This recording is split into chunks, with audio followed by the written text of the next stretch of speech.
We have a whale of a startup story for you today. Joining us right now are conservationists Jan and Marsh Mokhtari, founders of Gray Whale. Jan, good to have you with us, and tell us about how you started up your company. Well, we were on a camping trip in Big Sur with our daughters, and we were in this gorgeous, beautiful place looking out over the ocean.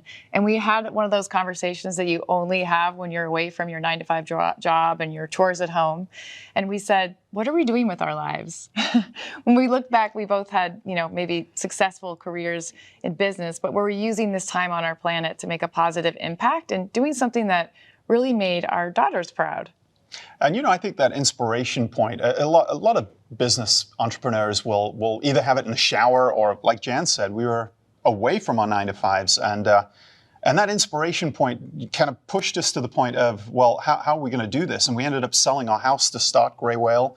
And by the way, the story of Gray Whale, there's the migratory path of the California gray. This beautiful creature has its babies down in San Ignacio Bay. When we were on that cliff edge, we saw it go up to the Arctic. We didn't know much about this beautiful thing, but we felt there was a gap in the market. America only had 500 distilleries at the time. You make a special effort to give back with your company. Tell us about what you're doing. Like I said, the migratory path of the Gray Whale, all 6 of our ingredients come from that migratory path, proudly giving back to Ocean Conservation through our support of Oceana and 1% for the planet. But specifically, Oceana is the biggest not-for-profit organization in the world that protects and preserves all waterways. So we've specifically got involved in drift gillnet abolition. So these beautiful gray whales, they go up and down our coast, but California was the last state to ban something called drift gillnet fishing.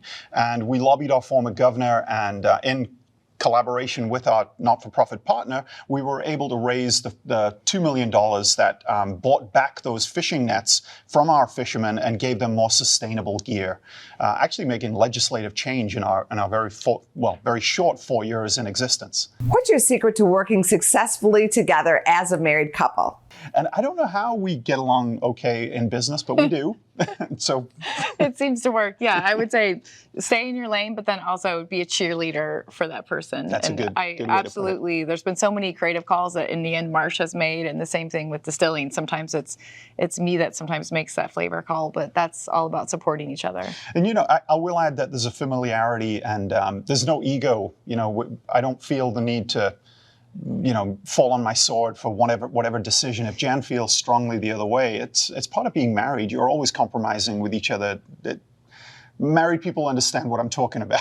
And having children, and anyway, I think there's a lot of skills.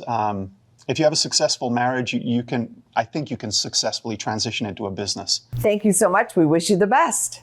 Cheers, thank Angie. you. Nice Lovely to meet you. Go to businessfirstam.com for where to see our show on TV.